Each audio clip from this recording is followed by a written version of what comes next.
正好。来了。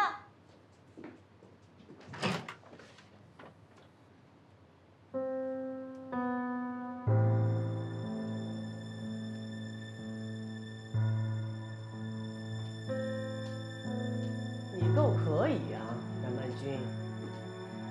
你这就在我儿子家登堂入室，啊？不是的，是主要最近太忙了，我来。你不是应该也很忙吗？要工作，还要瞒着，不让人知道。你以为你撒谎骗得了我儿子就万事大吉了？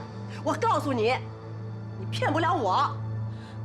我没有骗他，是他太忙了，我还没有时间跟他解释呢。你解释得清楚吗？啊？你弄得卓瑶天天跟我吵架，连安排好的亲事他都不答应了。你在这里做什么饭？我告诉你，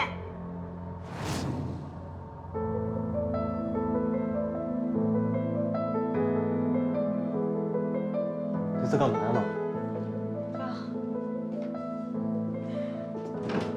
你在我办公室闹还不算过分，还跑到我家来摔东西。你别跟阿姨吵，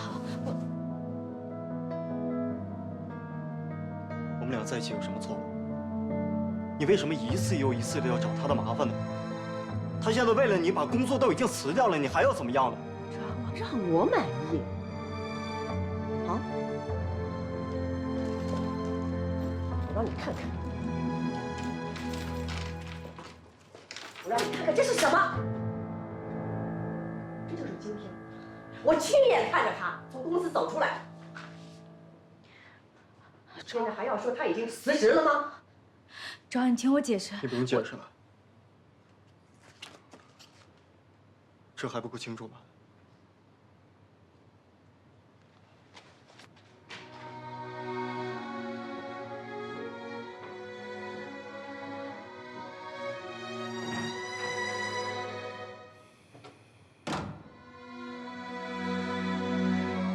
让你走，你没听见啊？出去！恨不得你把我心都拿去，我恨你。当爱的太用力，我入进去，湿了，湿了，让我发了疯，让我发了疯。就快要冬眠，你出现我才能呼吸，想见你。时间判我无知都是 everything， 与我们 everything 的意义。Oh yeah。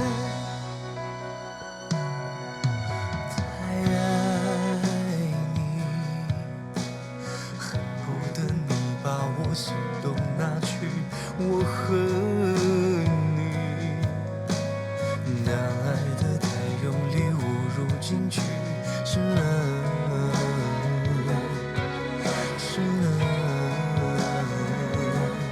让我发了疯，我发了疯，就快要掉。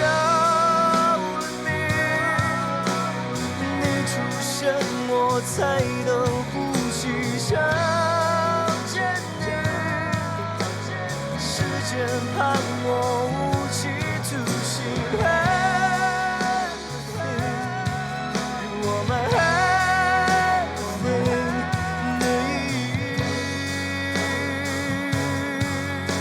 义，就快要到了我才能呼吸，想见你。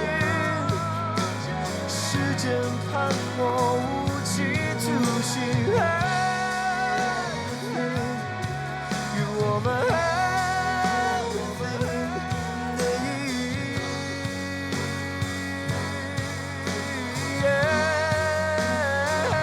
就快要到了。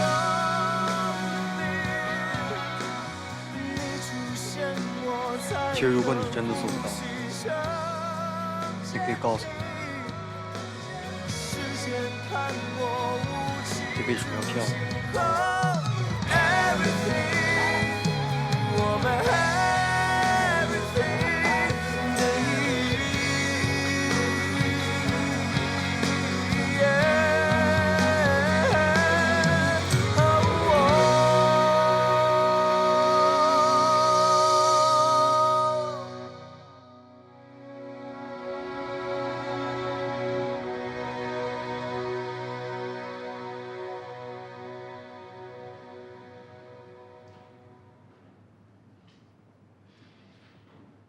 童总，怎么样？查好了吗？我查到了，是杨经理在合同上动了手脚。他瞒着您把字签了，他以为这批钢材很快就能转手出去，没想到闹这么大动静。他一定不知道自己被冯博文当了棋子。那我们现在是不是发个公告，让有关部门详细调查？先不用。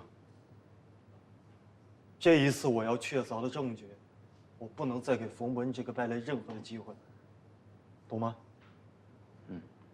哦，还对，您让我查的那个戴静杰也查到了，他是今年爱默里大学毕业，回国以后正巧就赶上了竞合面试，然后就进了竞合。他本人没有任何疑点，跟钟立涛之间也没有任何交集。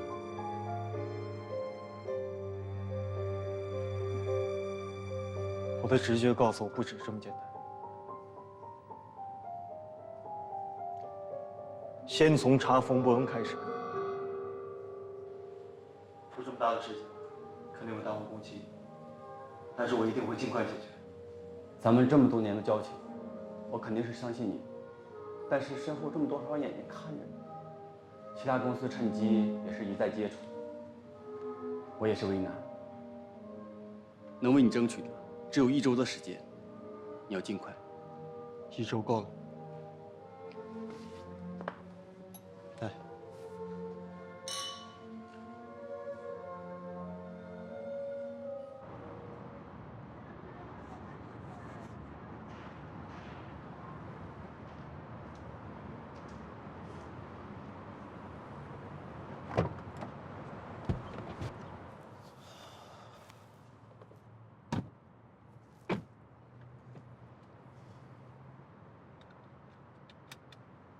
送我回家吧。好。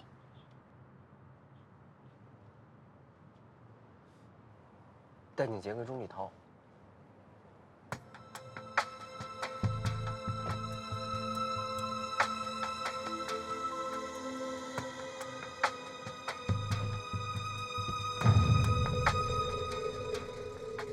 跟着。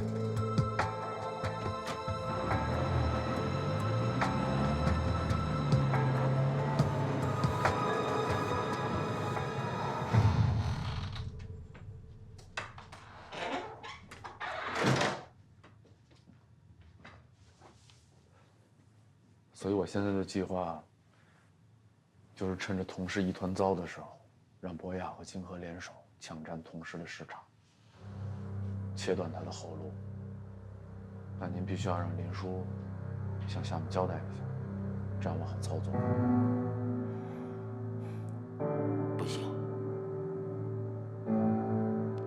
这样会暴露你身份。不会的，真的不会的。我跟冯博文那边只是单线联系，而且我还告诉他，我想多要几个百分点，让他以为我是一个想要钱的人，才跟他合作。他不会往其他方面想，放心。还算聪明。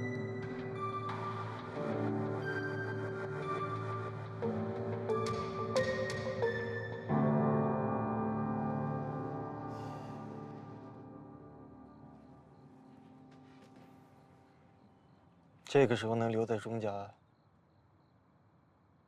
说明他们的关系不一般啊。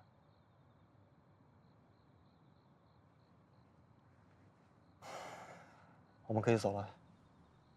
对不起啊，童总，是我没查清楚，我没找到跟戴静杰有关系的人，只能从工作上出发。没想到他跟钟老关系这么亲密。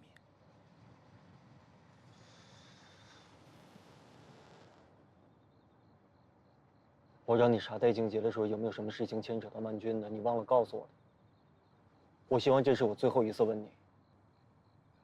戴静杰跟阮小姐的关系确实挺亲密的。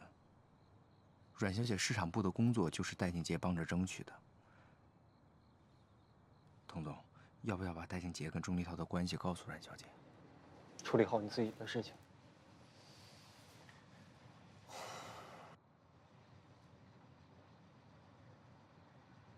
再去帮我查一下冯博文和戴静杰，他们有没有接触？还有冯博文那批钢材的事情。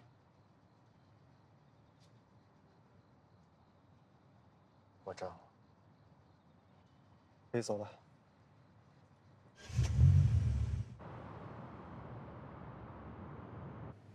冯总，他的资料都在这儿呢。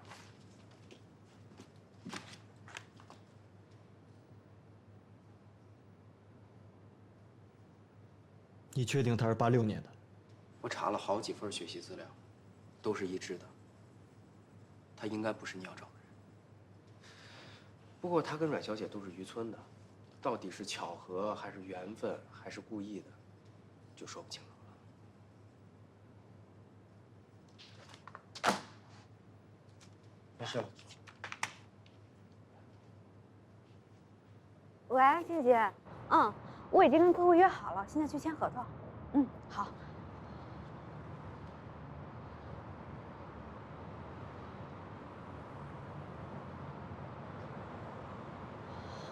我没有跟你吵架，我约好去签合同。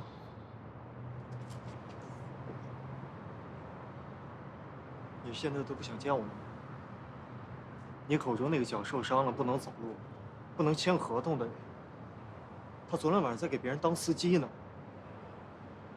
你能不能不要同情心泛滥了？我亲眼看见他脚上打着石膏，坐在轮椅上。我不想跟你吵架，我知道你心里生气，我也答应你了。我说我签完合同我就会离开金河的。所以说你宁可信他也不信我，是吗？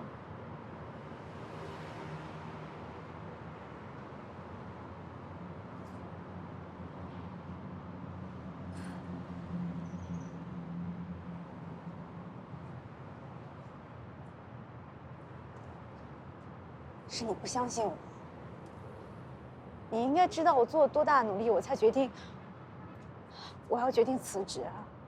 可是你呢？你怕我留在金河碍事吗？还是说你真的怕我做什么事情来背叛你？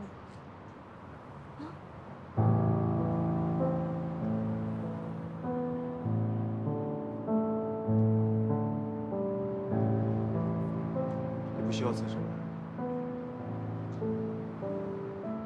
我们两个分手吧。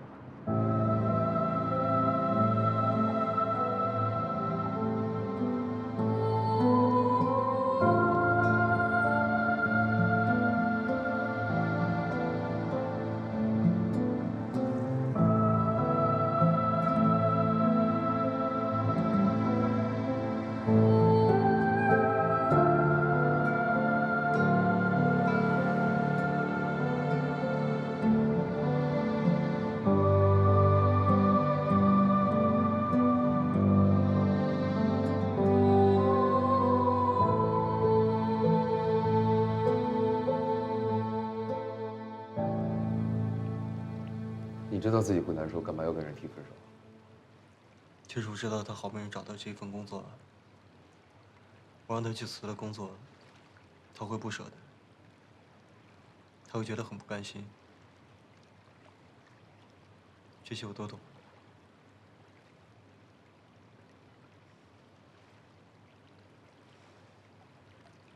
只是我不想他被利用了。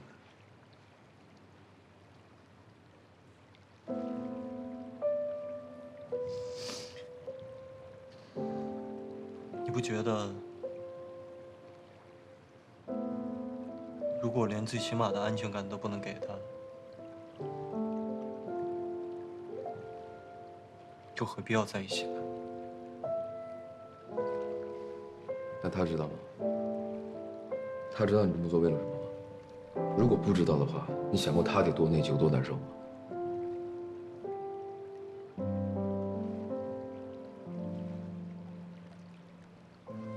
天说给他安全感，你就这么轻易跟他说分手？他在你这完全感受不到安全感。我觉得你应该跟他好好说清楚。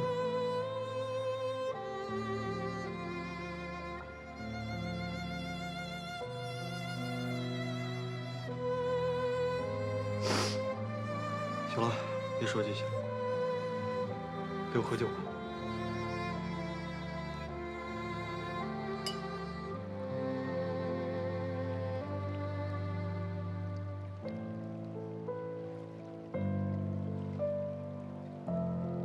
是你不相信我，你应该知道我下了多大的决心才决定要辞职的。可是你呢？你不需要辞职，我们两个分手。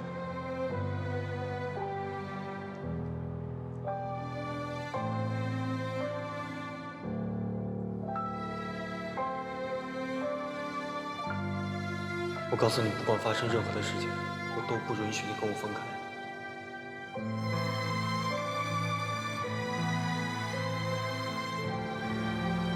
陈先生，谢谢你陪我。谢谢你选择我。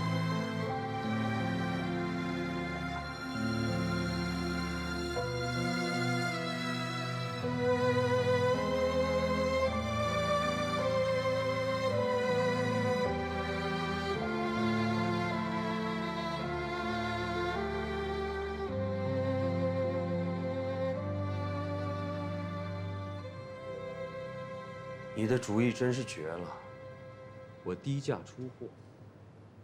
那些跟同事签了合同停工等着的，就都找到博雅。哎，倒是你那边抓点紧啊。这样吧，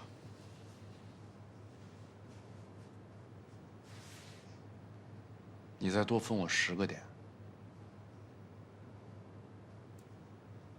然后你要多少，给你多少。好啊，没问题。有钱大家一起赚了，但你要尽快。我随意。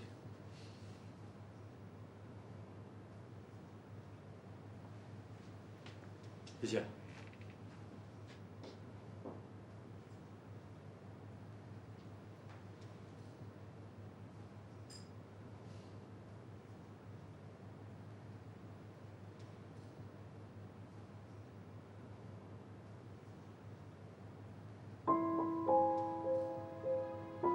哎，林叔，是这样，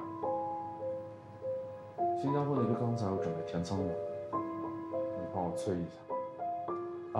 还有，这次就别告诉我了，事成之后我想给他一个惊喜。谢谢。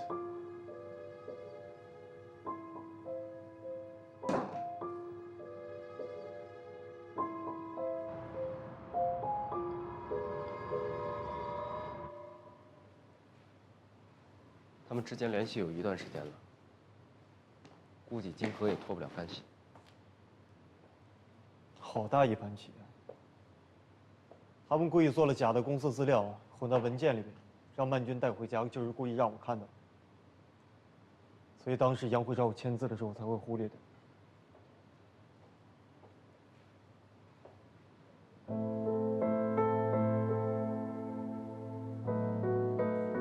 我相信这个事情跟他没有任何的关系，他一定是被利用。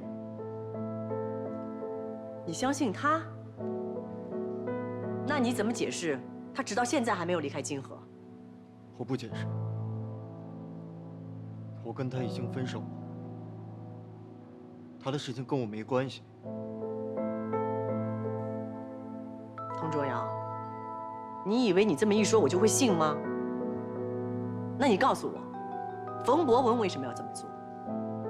事情从一开始就是因为阮曼君这个祸水，你到现在还要告诉我，他只是被利用吗？啊，我既然在我爸下葬那一天我已经发过誓了，我一定会保住同事。我说到做到。我希望你不要再为难任何人。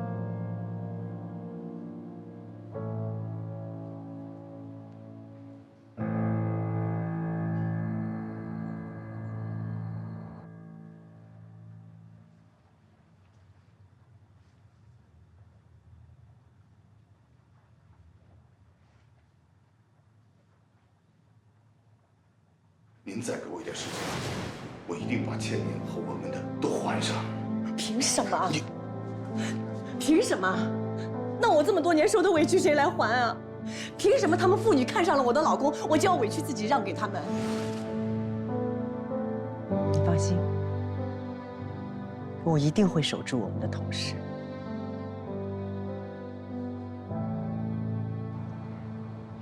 洁白啊，你上次一说你身体不舒服，我就特别担心。但是你也知道，刚巧公司又出事，我和卓瑶都走不开，所以今天一有时间，我就赶紧过来先看看你。等过几天公司不忙了，我让卓瑶来陪你。啊，真的没事的，阿姨。倒是我不好了，公司这么忙，还让您亲自跑一趟。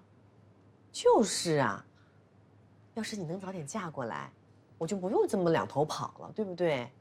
所以，我还得找你爸爸好好问问，他到底是什么意思啊？他是不是担心我们童家亏待他宝贝女儿啊？不是的，阿姨。其实，阿面一直把我当妹妹。这么多年，我都没有走进他的心里。而且，这次我回来，我觉得他还是那样。他是不是又有喜欢的人了？不会的，怎么可能呢？你放心，洁白，阿姨可以给你保证，我们童家的儿媳妇儿，只能是你。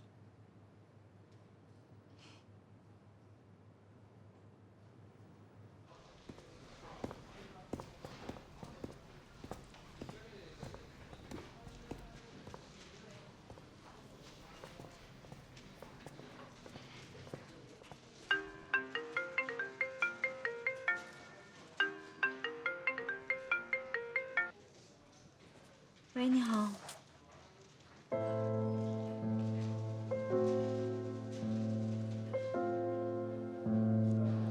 我来就想跟您说清楚，我跟卓瑶已经分手了，你不用在我身上浪费时间。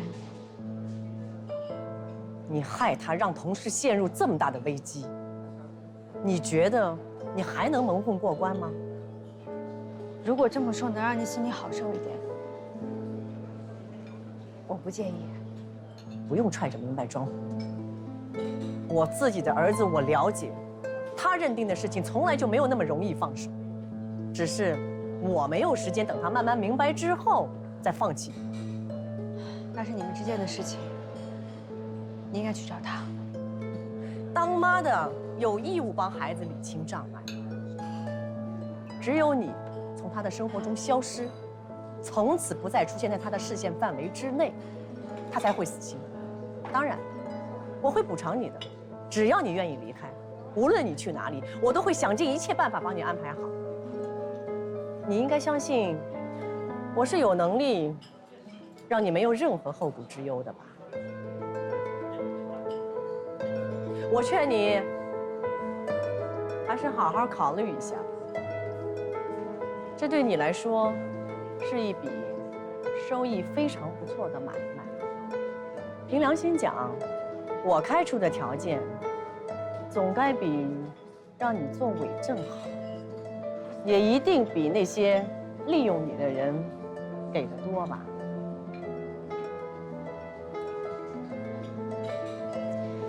也许感情在你的世界里面，不过是笔生意，可以任由你自由买卖。可这是我的感情，你没有权利插手，请你尊重我。想当年，欧菲跟你一样，清高，有骨气。可是最后呢，不还是拿着我的钱走了吗？只是他太不聪明了，毁了容，他才明白胳膊拧不过大腿的道理。李女士，您这是威胁。意外而已，生活中总会有意外的。难道你就为了要让别人按照你的安排方式去生活，你不惜毁了它吗？你别道貌岸然地批评我，你还不如欧菲呢。欧菲在火中烧伤，眼看着卓瑶为了救她差点丧命，他出了医院就主动跑来找我，安排他离开了。你知道是为什么吗？他不想让卓瑶再次为他受伤，至少他还是爱卓瑶。可是你呢？除了麻烦，你给卓瑶的还能有什么？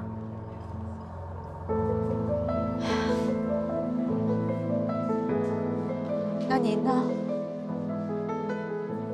你真的爱卓瑶吗？你知道他心里的痛吗？他一直因为父亲过世的事情不能原谅自己，心里再孤单都要撑着同事。可是您呢？他只不过是想要一个幸福美满的家庭而已。你不觉得您的爱太自私了吗？别以为我不知道你缠着卓瑶是为什么。说我自私，你最没有资格。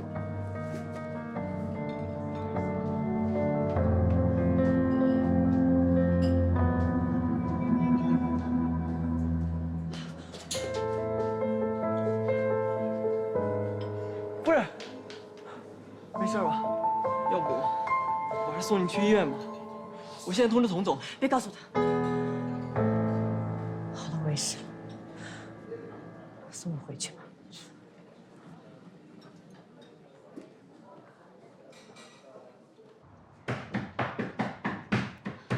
来了来了，是冯博文干的。童卓瑶公司出事了，我知道是冯博文干的。怎么回事啊？说清楚一点。我跟你说，冯博文找了童卓瑶公司的经理，里应外合，弄出了那批有问题的钢材。难怪他妈那样说我，卓瑶怎么什么都瞒着我？而且现在冯博文在市面上打压钢材的价格，把童卓瑶的客户都给抢走了。而袁振明说，童卓瑶刚刚签了合同，面临巨额赔偿，现在没有资金链了。这样撑不了多久啊！一旦资金链断怎么办？就是说呀，资金链断了可怎么办呀？我有办法了。你有办法？你干什么呀？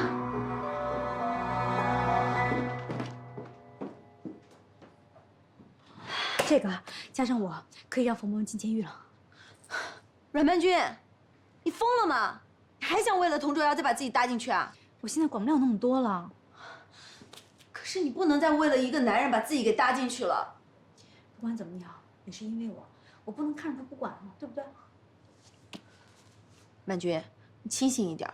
就算你把这些资料都交过去了，你也顶多为他争取一点时间。但是那点时间对于童卓瑶来说根本就没用。只要他可以还童卓瑶清白，我就可以把这些东西都还给他，当什么都没有发生过。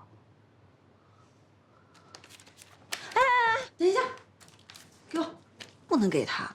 冯博文那个王八蛋根本就不讲信用。这个先给你，你把这个给他看。你跟他谈妥了之后，这些我再给他。哎，小姐，不能进，冯总他。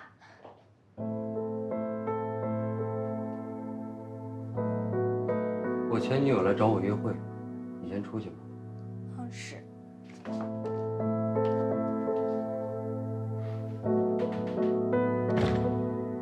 同事刚才的事情是你做的吧？你有什么证据吗？你不是最讲究证据吗？哦，对了，有时候证据也会害死人的。只要你主动澄清，还同事清白，我会尽量劝说童卓瑶不追究你的责任。阮曼君，你糊涂了吧？你看清楚你在跟谁说话。我实话告诉你，我就是看不惯那姓童的一副纨绔子弟的模样。他凭什么跟我争女人？凭他是个富家公子哥？凭他们家的老底？告诉你，我的女人，不管我要还是不要，他都没有资格来跟我争。舞会上的事情，我替他向你道歉。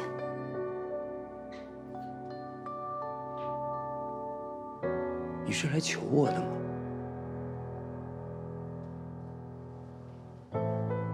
哦，你是来求我的。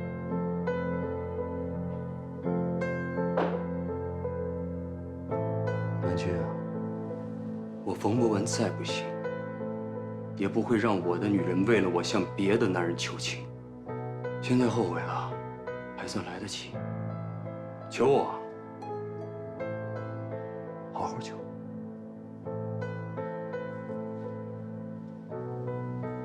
让我求你是吧？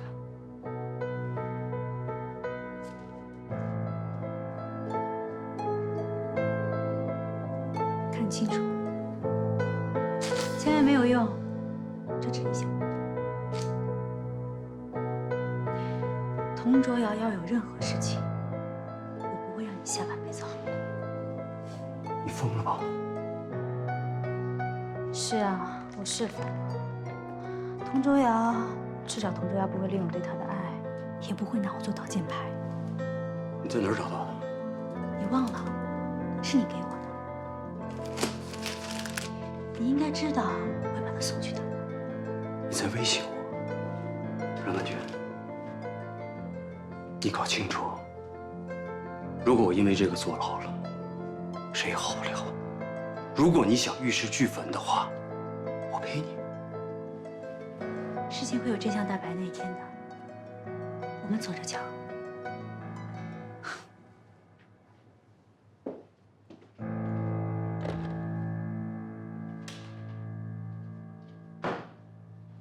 童总，把他交给警察吧。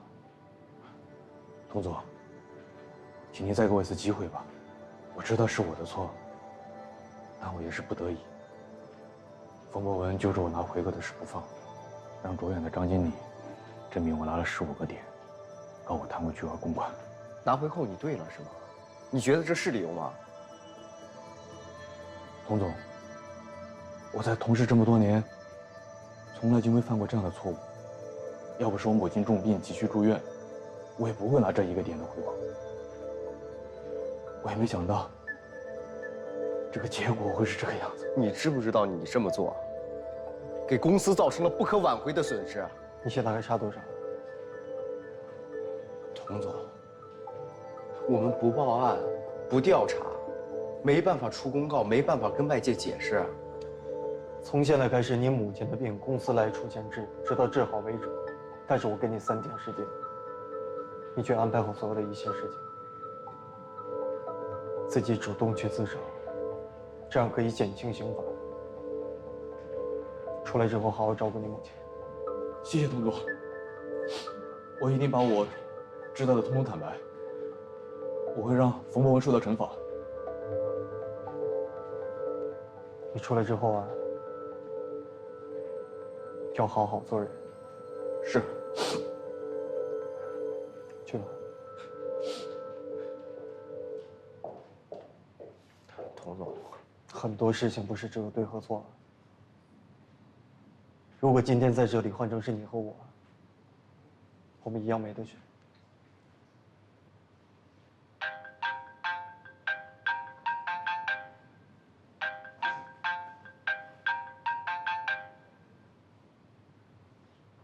多多，童少爷出事了，阮曼君拿着票据和电脑去报案了。跟我来。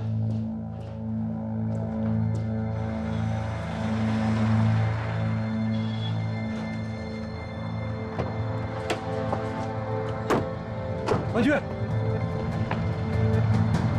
东西给我，曼君，东西给我。你把东西给我，曼君，我求你了。放开我！给我！我求你了。放开我！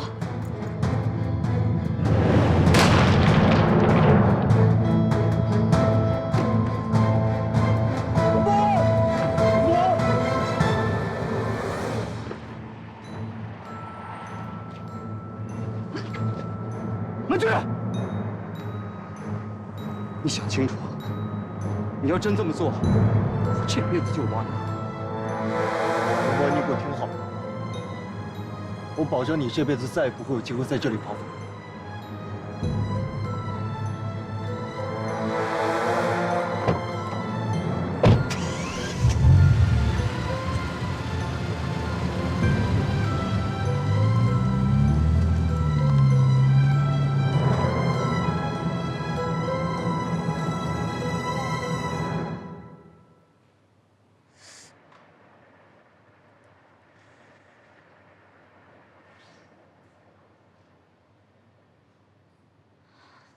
我知道这不是你想要的证据，可至少可以帮你争取一点时间。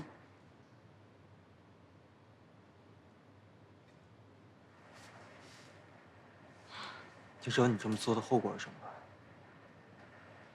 如果可以查清楚的话，冯博文会坐牢。到时候再也没有人故意低价竞争，公司的危机就解除了。你知道我想说的不是这个。对不起，我能为你做的只有这么多。周文君，你在干嘛？你是想毁了你自己吧？冯博文说过会与时俱返，我等着跟他一起还付出一个清白。这是我自己的事情，用不着你管。我们已经分手了。周文君，冯博文说过会与时俱返，我等着跟他一起还付出一个清白。这是我自己的事情，用不着你管。我们已经分手了。周文君，就算没有这些证据，我佟昭瑶的事情也不会牵连到你，你所担心的事情更不可能会发生。可所有的事情都是因我而起，你妈说的对，我们就不应该在一起。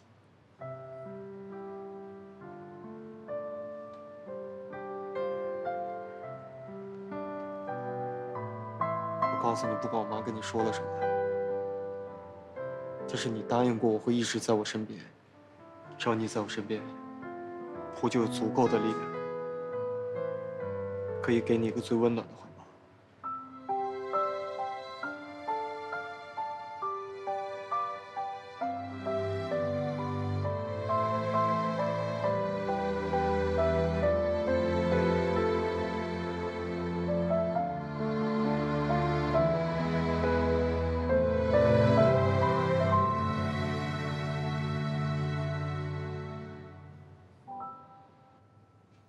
佟卓瑶真的把证据交出去，就是往死里整我，那我就玩完了，阮文君也完了，大家都完了。你先坐下来，先坐下来，自己先别乱，把那批货的钱先给结了，办法有的是。你说？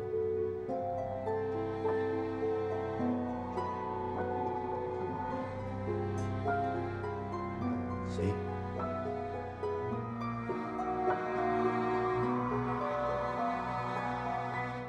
哎呀，是美容觉觉喽！你怎么回事啊？啊？一谈恋爱，这脑子就像缺根筋一样的。哎哎哎！把自己和盘托出了。因为冯博文伤害我爱的人，而且是一个连我自己都不忍心伤害的人，你知道吗？这话算的。不过这样也好，佟卓瑶呢，通过这件事情，就完全明白了你对他的真心，他呢也会更加的爱你。哎呀，可是他妈妈说的对啊，我什么都帮不上他，只能给他带来麻烦，根本就不配做他的爱人。他妈妈是皇太后吗？他妈妈说的话就是圣旨啊。可是佟卓还不是小皇帝啊，比流芳的庶子还可怜呢。我看你呢，还是担心你自己啊，不要到时候又被别人抛弃。被人抛弃也挺好的。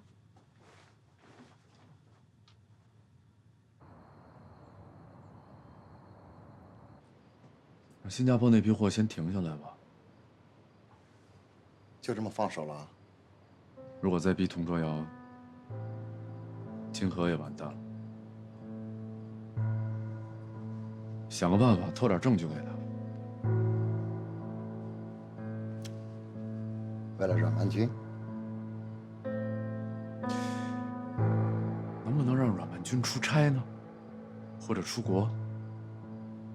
离开这儿，行吗？老爷说的没错，儿女情长会耽误。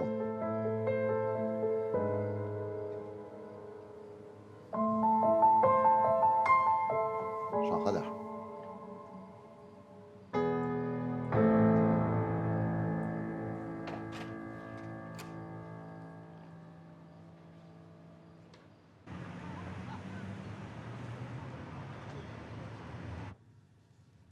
喂，多多啊。静安死了。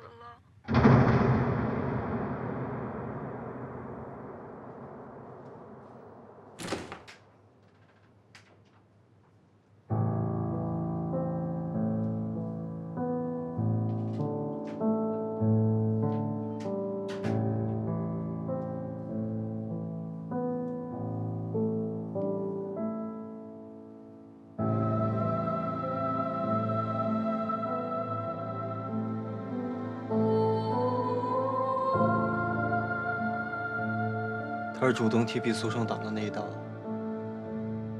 算故意伤害。未来还不满16周岁，他会判决送请。别说了，批宿舍，王八蛋！大哥，有啊。既然那么好，凭什么？爱一个人有错吗？好了，没错，没错。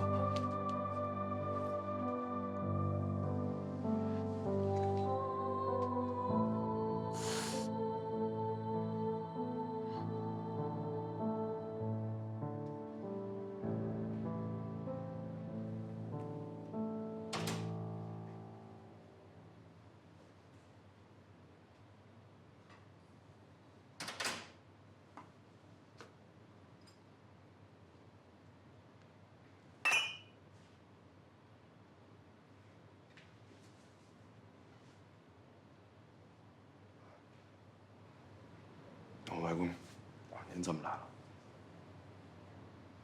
你还知道有我这个外公吗？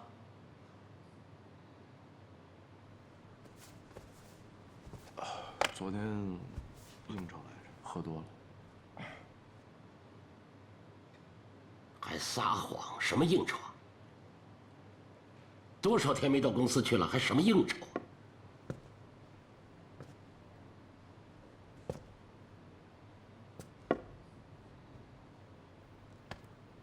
脚骨折好了吗？好了，没事了。我跟你说啊，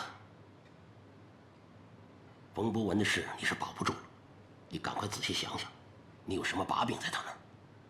冯博文，没有啊，没有任何把柄。他虽然答应跟我合作，答应挺快，但我们之间一直没有过交易，更谈不上什么交易记录了，所以没有把柄。还自作聪明，要不是我拦着，金河都被你扯进去了，知道吗？金河现在不是没事吗？哼，还笑。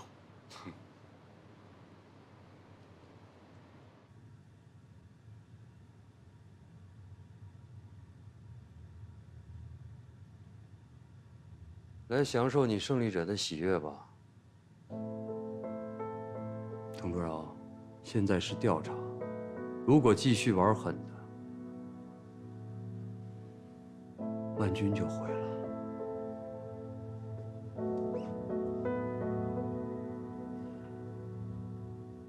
你以为我会给你这个机会吗？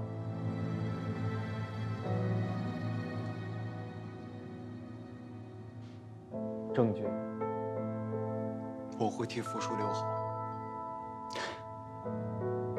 我想我还是不够了解你，所以我说。但你没有我了解曼君啊。我跟曼君都是穷人家的孩子长大的，他根本不会爱上谁，因为从小穷怕。缺人疼少人爱的滋味，你不懂吧？因为这样，所以我们才能把抓在手里的东西都紧紧地攥着。从前是我，抓不住了，才是你。但是我还是要感谢你，因为你，我才知道他有多在乎我。他宁可牺牲自己也要保护我。我也不怕告诉你，要不是你让他彻底绝望，他怎么可能会属于我呢？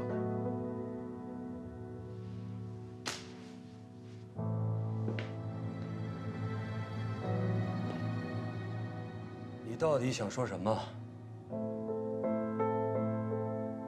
你以为我们两个是什么时候在一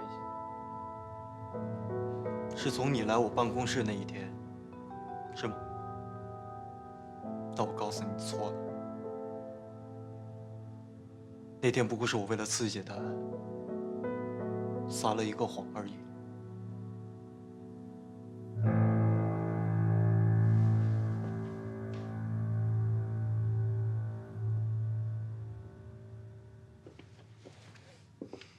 你知道吗？他被你在网上黑惨了，所以连工作都找不到，只能去送外卖。他宁可委屈自己，从来没有说过你半句坏话。而你呢？你像一个跳梁小丑一样，也怕自己的丑闻被揭露，也担心他报复你，所以你像一个疯子一样，气急败坏的在所有人面前来羞辱他。就算到了今天这个地步，你还在质疑他曾经跟你在一起是为了钱，你还真可怜。他一直拿陈福的事儿查我，跟他有什么关系？女人啊，别得罪。古人说的对，唯小人与女人难养也。女人报复起来，真可怕。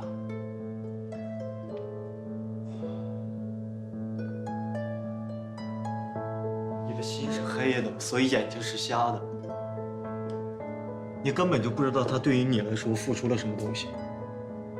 他失去了学业，失去了爱人，他甚至失去了对生活的希望。他现在都不敢再爱一个人了。冯博，你为了那么点钱，你值得吗？你为了自保，把一个真心爱你的女人折磨到了谷底，你算什么男人？说够了吧？羞辱够了吧？别炫耀。胜者为王，败者寇，这个道理是个哪儿就懂。不过我提醒你，你搞清楚，你一样在伤害他，你有什么资格来指责我？但是我不是你。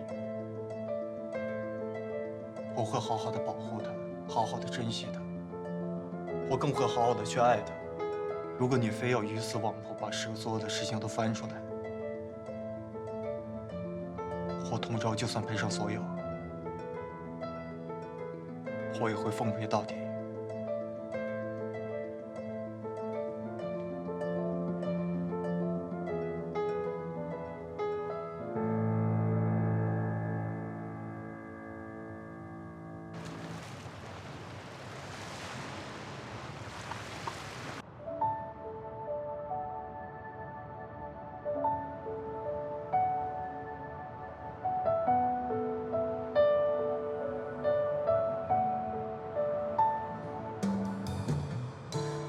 苦和快乐都能将你打败，在没有人分担之前，我们俩再也不要分手了。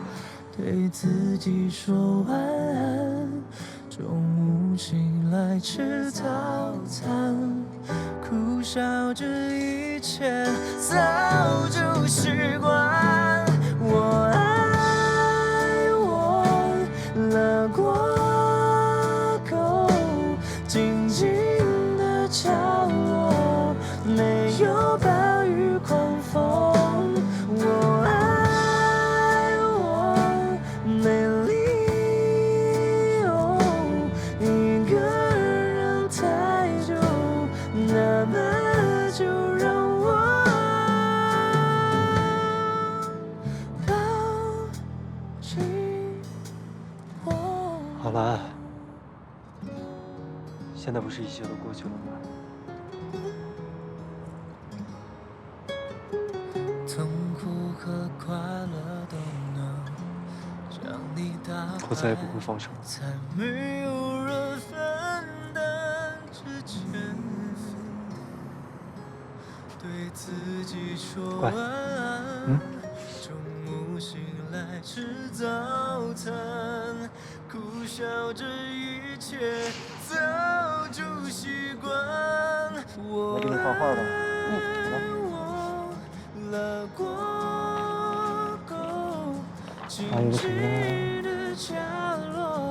没有暴雨狂风，我爱我美丽，一个人太久，那么就让我。本报讯，博雅公司总经理冯博文因涉嫌伪证罪、诽谤罪、伪造国家公文印章罪等多项罪名，已被检察院批准逮捕。经调查，当年博雅公司商业机密泄露事件的证人阮万军所述证词系被冯博文断章取义，设计陷害，被告人陈福得以昭雪。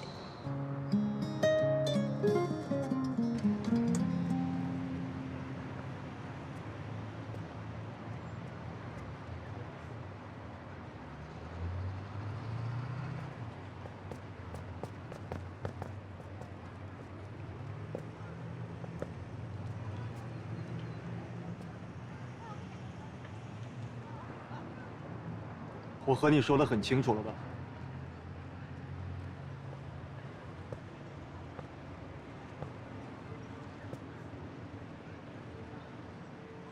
戴静姐，什么意思？印尼的假公文是他帮我做的，当时他留下保留，所以一点证据都没有。他就连跟我联系的号码都不是本人。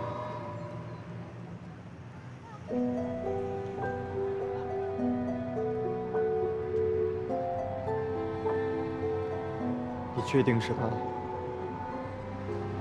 看来你已经知道了。那你们的交易记录呢？他一直让我认为他是为了钱，但钱我被人拿着当枪使了。你好好想想，到底是哪儿得罪了我？我没时间去帮你验证。取保候审虽然没什么用啊，但是最起码可以让你再自由几天。能帮你的，我就帮这么多了。我请你帮我最后一把。这车当年是买在曼君名下的，现在正好躲过了资产清算。我知道这不算什么，但你也清楚，我现在一无所有。我劝你把这个收回去。曼君他只要有我，就什么都有。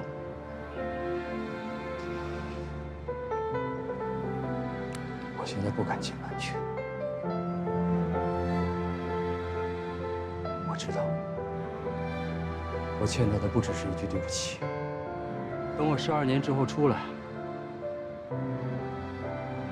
慢慢还。兄弟，对曼君好点。谢谢。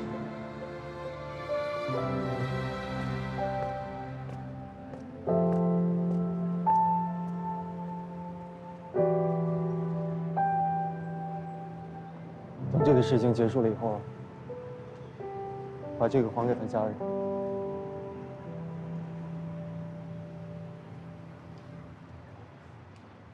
对不起，您拨打的用户暂时无法接通。给我来一台。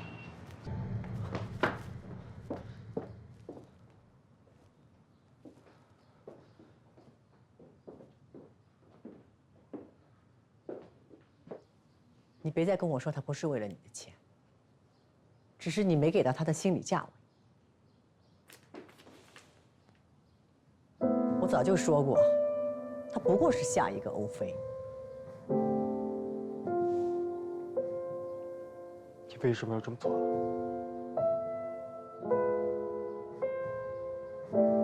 我不相信他会这么做，我一定会问清楚。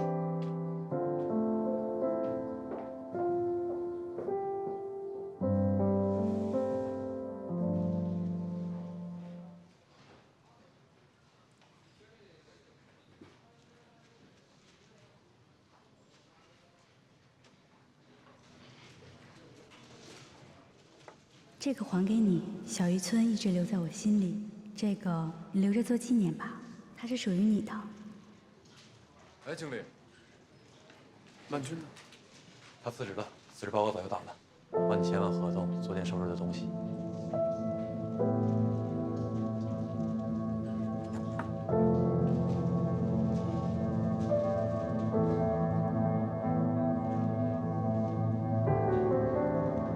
对不起，您拨打的用户暂时无法接通，请稍后再拨。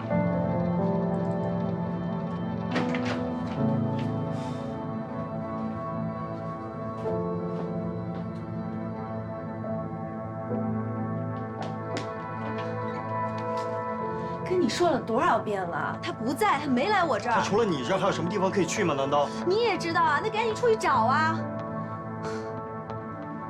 等一下，我要去。没有，找不到。继续找。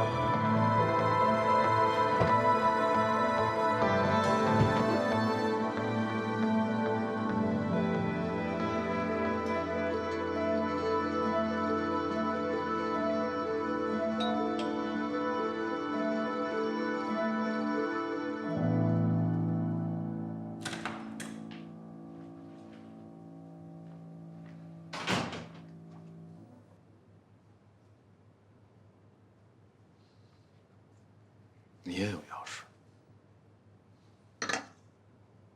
你们都有钥匙。这是我家吗？说好今晚一块儿吃饭的，你没回家，打电话打不通，老爷子着急了。那你说好的帮我的事儿你干了吗？说好的让阮曼君留在泾河，为什么今儿我一上班人没了？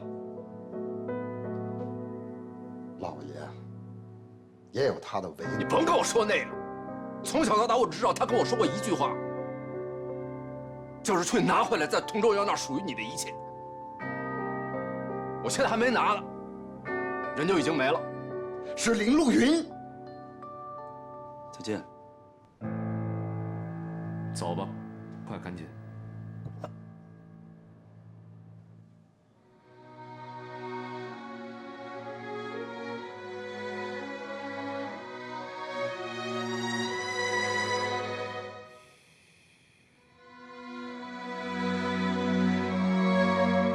太爱你，恨不得你把我心都拿去。我恨你，当爱的太阳里误入禁区，湿了，湿了，让我发了疯，让我发了疯。就快要到你出现，我才能呼吸。想见你，时间判我无知，都是 everything， 与我们 everything 的意义。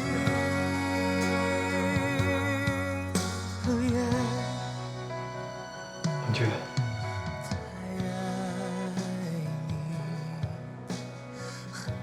你告诉我你在哪儿？我不管你怎么想的，你可以跟我说清楚。你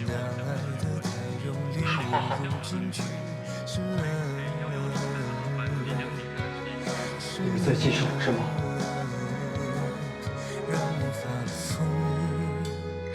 阮曼君，我发了疯，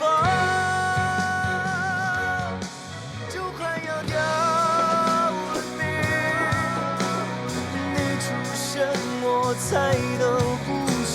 想见你，曼君他那次明显就是整个人都不在状态，而我竟然没有反应过来。我们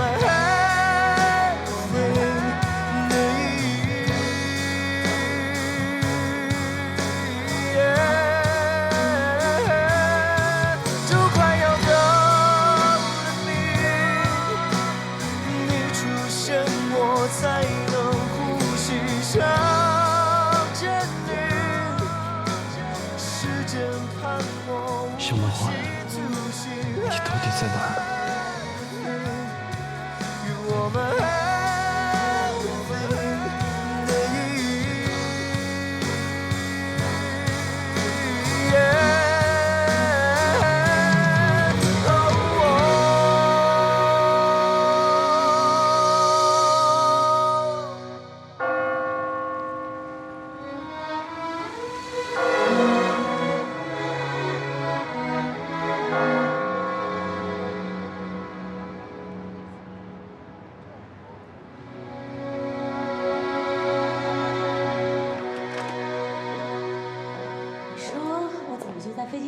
礼来了，这倒是缘分吧。就先留着吧。谢谢您啊，我可以在您的餐馆打工帮忙，算是付房费。好啊，那你就先休息吧。好。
为什么是巴黎？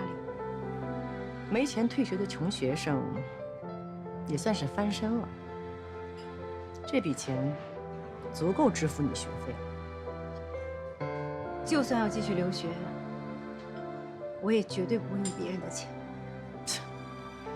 那就是你自己的事情。1年之后，你可以离开巴黎，去任何你可以去的地方，唯独不许回到这里，更不允许再见卓阳。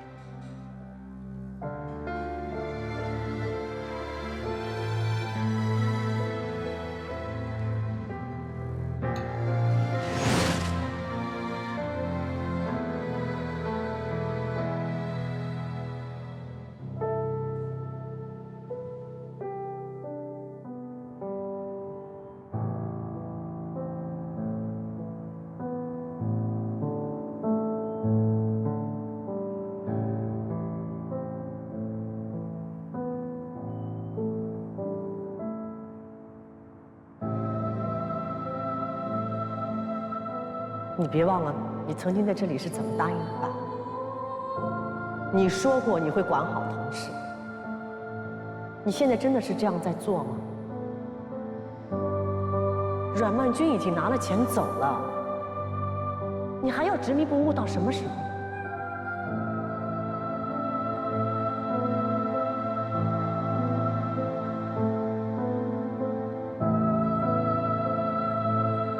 要是你真的要再一次为了一个女人抛弃一切不管，那你就是不管同事和我的死活。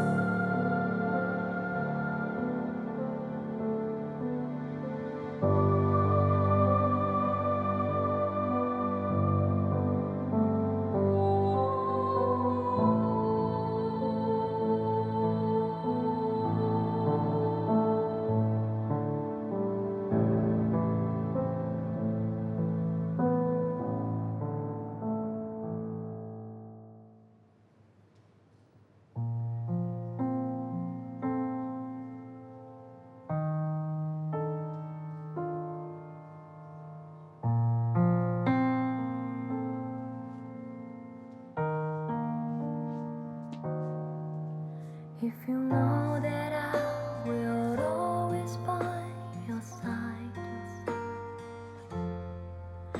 will you reach for me or will you stay behind? If you give me all your heart with all your life, and I swear I'll never ever make you cry.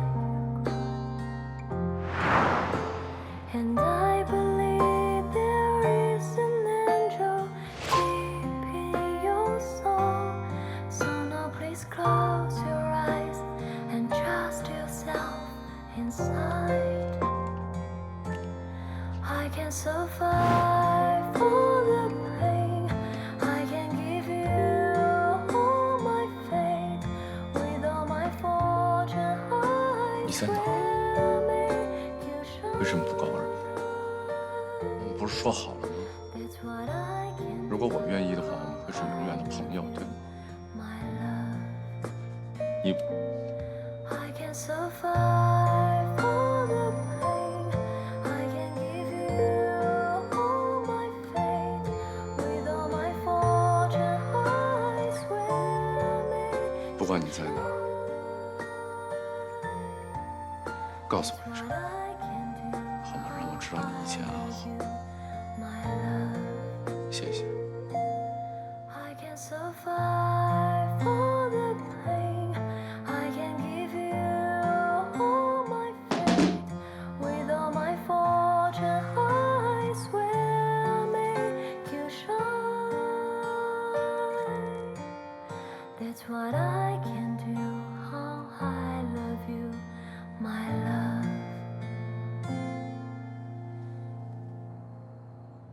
老公，回来吧。不好意思。快坐，金姐。哎，吃饭。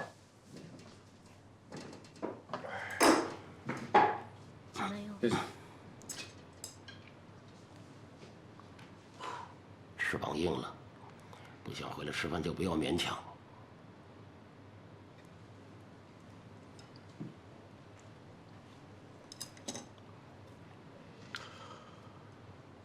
外公，我想离开泾河。你说什么？我说我想离开泾河。他走了，你就不干了？你把泾河当什么？不要忘记啊，当初是你自己要过去的。不行，事儿搞得现在那么大，我其实可以全身而退的。 但是我不保证冯博文，他就能老老实实把嘴给闭上。所以万一佟卓瑶要知道了，我在泾河一点意义也没有了，对吗？我早就跟你说了，动作不要这么大，你就是瞒着我也要去做，也要由着你帮衬你。眼看佟氏已经到了这个地步，这个机会绝对不能放弃。我说我离开泾河，并没有说我们要放弃这个机会。说说吧。冯博文是用低价切到了佟氏的一批客户，但是仍然有很多的公司在跟他们合作着。那现在由您外公亲自出面，让那些已经开始对佟氏有疑虑的，并且是中氏的合作伙伴们彻底切了佟卓瑶的后门，不就成功了？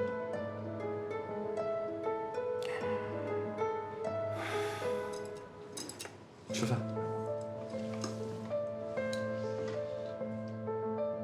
工程款已经上报1个星期了，财务部迟迟没有拨款。知不知道现在有多少工人等着开工呢？不是我们财务部扣着钱不放，前面的巨额赔款已经把账面上所有的流动资金都调走了，销售的回款也没有到账，我们也是无能为力。我们也想快点回款，可佟总一直不同意降价，我们有什么办法？还不是眼睁睁看着客户另寻他价？我再重申一遍啊，佟氏不可以进行低价竞争。我们的钢材没有任何的问题，在这个时候低价竞争只能证明佟氏有问题。可是佟总，大家其实可以看出来，目前的状况，所有的事情针对佟氏来的。如果我们低价竞争来应对的话，最后只是两败俱伤。可是佟总，资金问题再解决不了，这工程很可能就留不住了。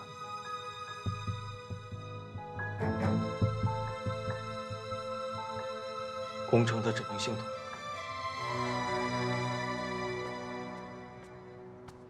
爸，佟氏出了这么大的事情，您真的不管吗？事不关己，有人要落井下石，那我只能看佟家是否能自保了。您让他自保，不就是让他坐以待毙吗？您明知道他不会卖掉那个项目的。那也是他们自己的事儿。爸，您就帮帮他们吧。傻女儿啊，他佟卓瑶根本就不值得你来求我。只要能帮到他，做什么都值得。您要是不帮，我就想其他的办法。站住！我不能让我的女儿为了他去求任何人。你马上给我收拾东西，准备回加拿大。我让喜佳来接你。我不回去，我好不容易毕业回国，可以在他身边，我才不回去呢。正是因为他心里没有你，我才不能看到你越陷越深。我本来就陷进去了，只要我不放弃，他一定会看到我的。你敢保证，他忘了那个阮曼君了？他只不过是又一个欧菲，我不想让自己后悔。你若真想让我帮他，你必须答应我一件事情：无论我怎么做，无论我做什么，你都不能心慈手软。你若真想得到佟仲尧，就必须在这场大浪里推波助澜。还有，林露云这2天肯定会约你我吃饭，到时候你答应他。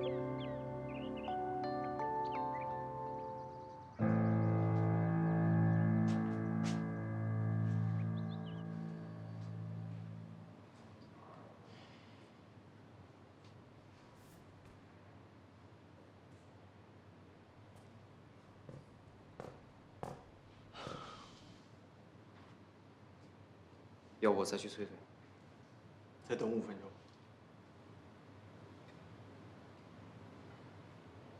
希望我们这次的合作很愉快。和您合作，我当然心里有底啊。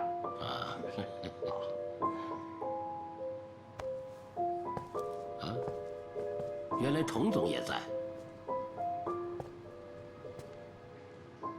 抱歉，童总，我们和中视已经后生可畏啊，不过到底是年轻啊，还没学会企业最重要的就是信誉。那是因为我们公司钟老教训的没错。作为晚辈，我的确应该跟您多学习。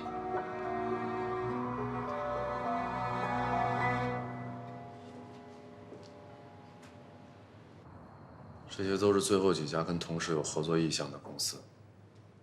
重点我都拿红笔已经标注过了，一锤子买卖。跟外公说一下，别在价钱上浪费时间。等到同事无力回天以后，我们想开多少钱就是多少钱。今天老爷当着佟仲尧的面拿走了严总的合同，他当时特别的冷静，好像有了什么对策。除非同事不姓佟。阮曼君，你帮我查了吗？在哪儿？老爷不让管。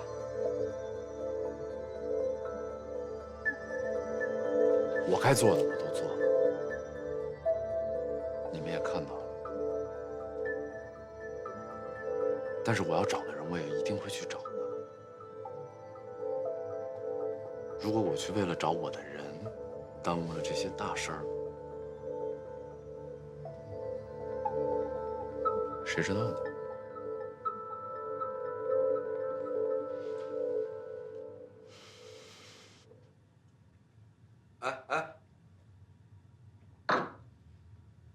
借酒消愁也没有你这么喝的呀。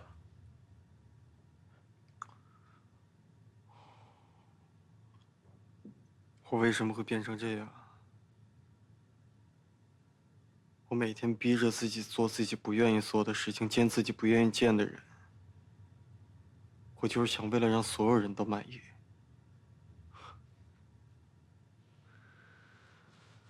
可是谁让我满意了？谁不是这样活着呢？哎，等过2天我那个未婚妻回国，你陪我一起去机场接她。到时候我让你看看什么叫不得不见的人。我都不怕你笑话，我都怕去机场接错人了。